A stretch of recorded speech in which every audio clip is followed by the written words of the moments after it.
आज की जो कहानी है, जैसे कि मैंने अपने पुराने वीडियो में बताया था कि आज की जो कहानी है वो हमारे इंडिया से रहने वाले जो बाहर के शहरों में काम करने के लिए जाते हैं उनकी है। और ये मेरे करीबी दोस्त की है जिसका नाम रहीम है, जो आज से कुछ साल पहले दुबई की तरफ गया था एक शहर में काम के सिलसिले में। तो वहाँ पे उसके साथ में कुछ ऐसे अनबन हुए जिसका डर उसके जहन में अभी भी है।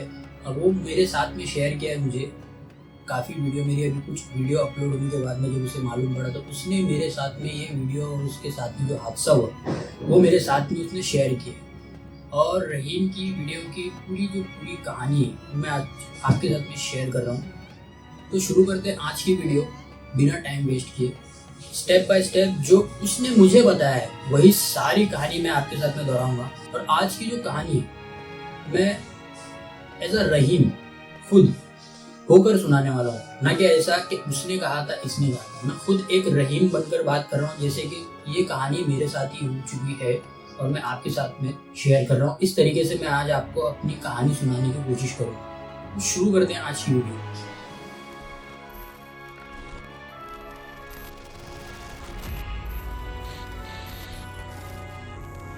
सुबह के 6 बजे थे और विला के अंदर चारों तरफ सियाहकार अंधेरा था। और उस अंधेरे में मुझे किसी ने इतनी जोर से जकड़ लिया था, ना मैं कुछ बोल सका उस वक्त और ना ही हिल सका। वहां पर उस वक्त मेरा दिल जोर जोर से धड़क रहा था और मैं सिर्फ सोच में पड़ गया था, क्या ये मेरा सिर्फ सपना था या फिर हकीकत में मेरे साथ कुछ अजीब हो रहा था।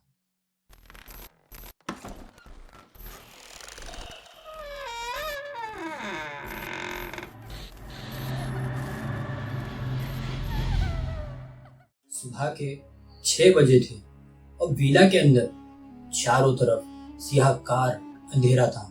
और उस अंधेरे में मुझे किसी ने इतनी जोर से जकड़ लिया था, ना मैं कुछ बोल सका उस वक्त और ना ही हिल सका। वहां पर उस वक्त मेरा दिल जोर जोर से धड़क रहा था और मैं सिर्फ सोच में पड़ गया था, क्या ये मेरा सिर्फ सपना था या फिर हकीकत में मेरे साथ कुछ अजीब हो रहा था।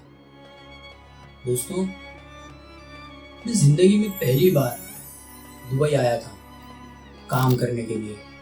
अर्बाइन रंचेस के एक बड़े कंस्ट्रक्शन साइट पर।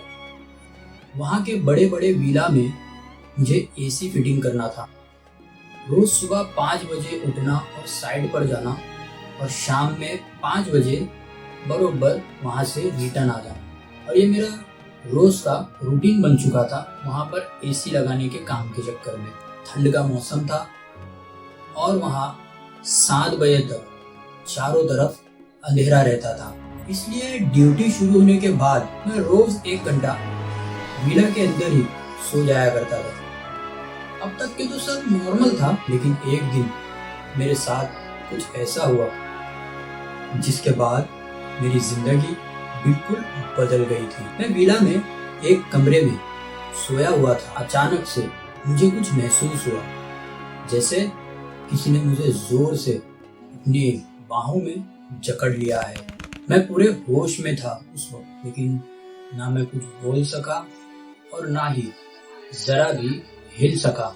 बस अंदर ही अंदर से मैं एक ही अल्फाज बोल रहा था,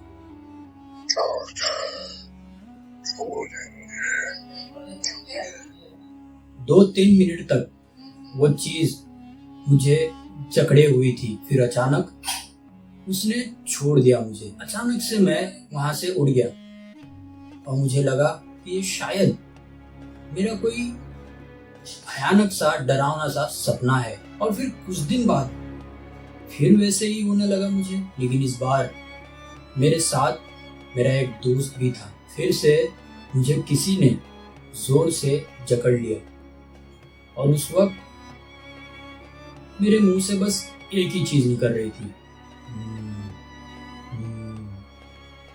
ये देखकर मेरा दोस्त कुछ समझ भी नहीं पाया और मैं जो अंदर ही अंदर से जकड़ा हुआ था उसे कुछ कह भी नहीं पाया और 2-3 मिनट बाद वो चीज मुझसे छूट गई। तब मुझे यकीन हो गया कि ये कोई सपना नहीं, जरूर कुछ तो है मेरे पीछे। और जैसे तैसे जब मैं घर पहुंचा तो सबसे पहले मैंने अपने अम्मी को फोन लगाकर सारे हाल हकीकत बता दिया। और ये सब सुनकर मेरे अम्मी ने हमारे एक करीबी मौलवी साहब को सारी बातें बताई और उनसे मेरी फोन पर बात करवाई। मौलवी साहब ने मुझसे पूछा, उस दिन तुमने क्या क्या किया था, क्या खाया था, क्या लिया था। मुझे याद आया कि उस रोज तो मेरे टिफिन में बीफ बना हुआ था जो मैं अक्सर रोज ले जाया करता था। और कुछ ही देर बाद मुझे मौलवी साहब का कॉल आया और उन्होंने कहा ये एक नेगेटिव एनर्जी है जिसे बीफ बिल्कुल पसंद नहीं और इसी सिलसिले में वो तुम्हें रोज तंग कर रही है। खबरदार, आज के बाद कभी भी साइड पर बीफ बिल्कुल नहीं लेके जाना। और उनके कॉल के बाद, उनके समझाने के बाद मैंने दोबारा कभी भी अपने टिफिन में बीफ लेकर उस साइड पर कभी नहीं लेके गया। और इस बात को हुए आज 4 साल हो चुके हैं दुबई में काम करते हुए मुझे। और अल्हम्दुलिल्लाह उसके बाद से आज तक मुझे कभी ऐसी कोई चीज महसूस ही नहीं हुई जिसके चलते मुझे वो पुराने दिन वापिस से जहन में घूमने लगे।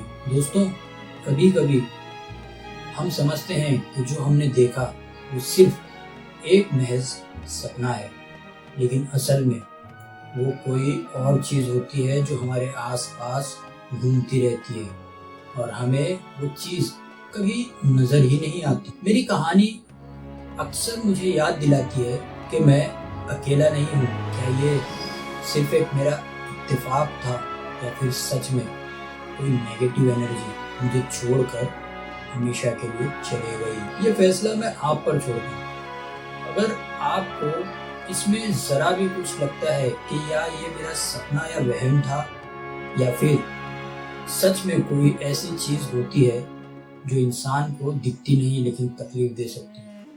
ये कहानी थी रहीम की, जो मेरा करीबी एक दोस्त है जो कुछ साल पहले गया था दुबई। उसके साथ में शुरुआती दौर में ऐसे कुछ हादसे हो गए जो उसने मेरी वीडियो जब मैं अपलोड करने लगा तो उसने मेरे साथ में ये शेयर किया ताकि मैं आप तक के पहुंचा सकूं। और मैं चलती वीडियो में जो आपको शहर दिखाया था उस शहर की जगह पर उसके साथ में ऐसे कुछ हादसे हुए थे। कुछ जगह ऐसी होती हैं जहां पर अंधेरी नगरी में बहुत से ऐसे साए होते हैं जिसके हमें कोई निशान नहीं मिलते।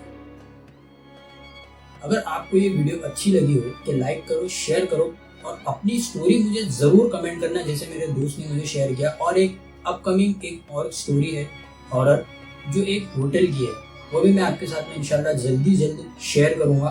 तो बने रहिए मेरे इस पॉडकास्ट के चैनल पर जिसका नाम है दरवाजे के पीछे। कुछ डर और पूरी सच्चाई जिसके अंदर आपको जरूर मिलेगी। मैं दुआ करता हूँ कि अल्लाह आपको और आपकी फैमिली को हमेशा खुश रखे, आबाद रखे और ऐसी बलाओं से महफूज रखे जो हमें दिखती नहीं लेकिन तकलीफ दे सकती है। मिलते हैं नेक्स्ट पॉडकास्ट में, तब तक के लिए अपना ख्याल रखें। खुदा हाफिज।